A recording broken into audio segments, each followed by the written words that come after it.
மக்கள் தொகை பரவலை இதெல்லாம் தீர்மானிக்குது. மக்கள் தொகை பரவலை தீர்மானிக்கக்கூடிய காரணிகளா இருக்கிறது என்னென்ன?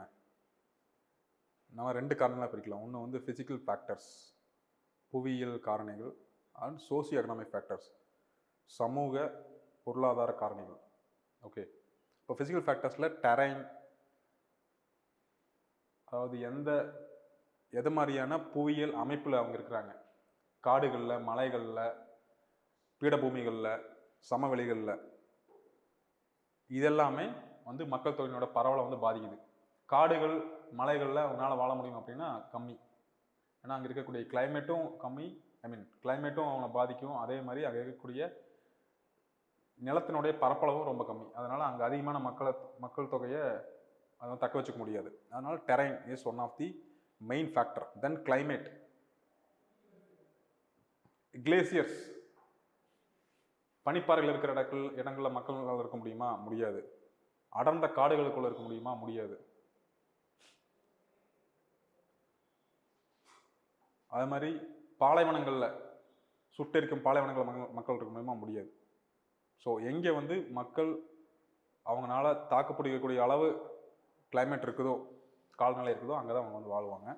ஸோ அப்படி இருக்கிறது நம்ம டிராபிக்கல் ரீஜன்லையும் சப்ட்ராபிக்கல் ரீஜன் இருக்கக்கூடியது. தென் சாயில், மண் வளம் மிக முக்கிய காரணியாக இருக்குது. பிகாஸ் அந்த மண் வளத்தை பொறுத்து தான் விவசாயம் பண்ண முடியும். விவசாயம் இருந்தால் தான் செட்டில்மெண்ட் அக்ரிகல்ச்சர் அப்படிங்கிறது உருவாகும். அவங்க வந்து நொமேடிக்ஸாக வந்து போயிட்டு வந்துட்டு இருக்க முடியாது.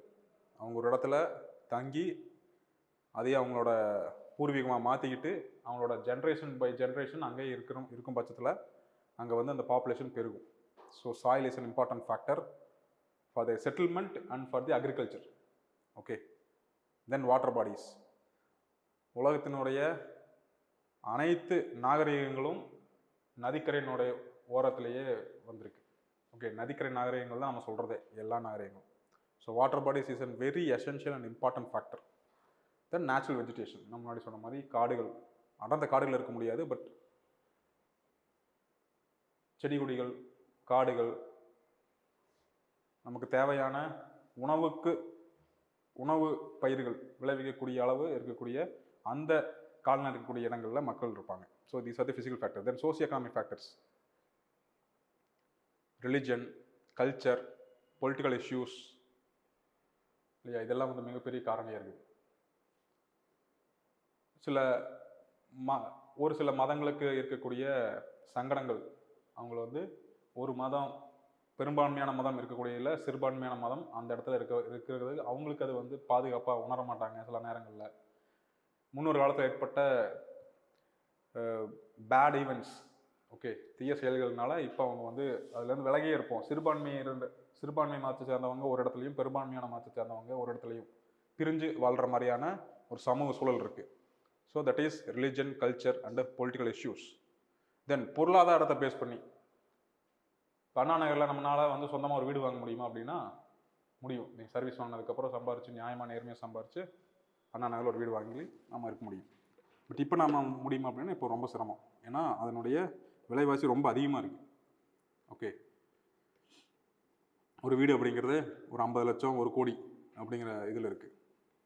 பட் இதே நம்ம இங்கேருந்து கொஞ்சம் கொஞ்சம் தள்ளி போகிறோம், வெளியே சென்னையோட அவுட்டர் ஏரியாவுக்கு போகிறோம், இல்லை நம்ம கிராமங்களுக்கு போகிறோம் அப்படின்னா நம்மளால் நம்ம இருக்கிற இடம் வந்து it is affordable for us. So அந்த எக்கானமியும் வந்து it's a factor. Then human settlements, transport, industrialisation, employment opportunities. ஒரு கிராமமோ, ஒரு நகரமோ, ஒரு டவுனோ வந்து எந்த அளவுக்கு டிரான்ஸ்போர்ட் நெட்வொர்க், சாலைகள் எந்த அளவுக்கு இணைக்கப்பட்டிருக்கு, ஓகே, அப்படிங்கிறது இதை வந்து பாப்புலேஷனை நிர்ணயிக்குது.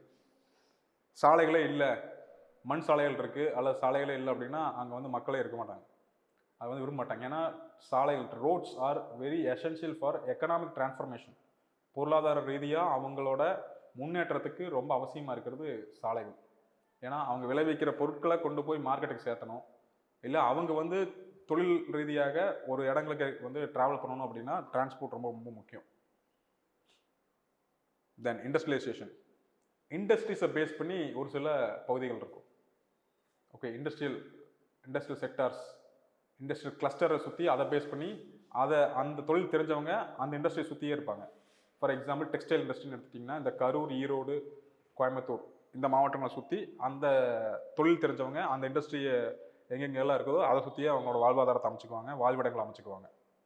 ஓகே, ஸோ வாழ்விடங்கள் அந்த வாழ்வாதாரத்தை சார்ந்து இருக்குது. தென் எம்ப்ளாய்மெண்ட் ஆப்பர்ச்சுனிட்டிஸ். இந்த எம்ப்ளாய்மெண்ட் ஆப்பர்ச்சுனிட்டிஸ் உலகத்தில் எங்கே கிடைக்குதோ அங்கே அவங்க ஷிஃப்ட் ஆகிக்குவாங்க. ஓகே, இப்போ நம்ம சென்னைக்கு வந்திருக்கோம், படிப்புக்காக நம்ம வந்து ஊரை விட்டு சென்னைக்கு வந்திருக்கோம். ஸோ இதுக்கப்புறம் நம்ம போஸ்டிங் வாங்குறோம் அப்படின்னா எங்கே வேணால் போஸ்டிங் போடுவாங்க, நம்ம நினச்ச இடத்துல போஸ்டிங் போடுவான்ட்டு இல்லை. ஸோ அப்போ அந்த வேலை வாய்ப்பை சார்ந்து நம்மளோட வாழ்விடத்தை மாற்றி அமைச்சிக்கிறது அப்படிங்கிறது அதுவும் இட்ஸ் அ ஃபேக்டர். ஓகே.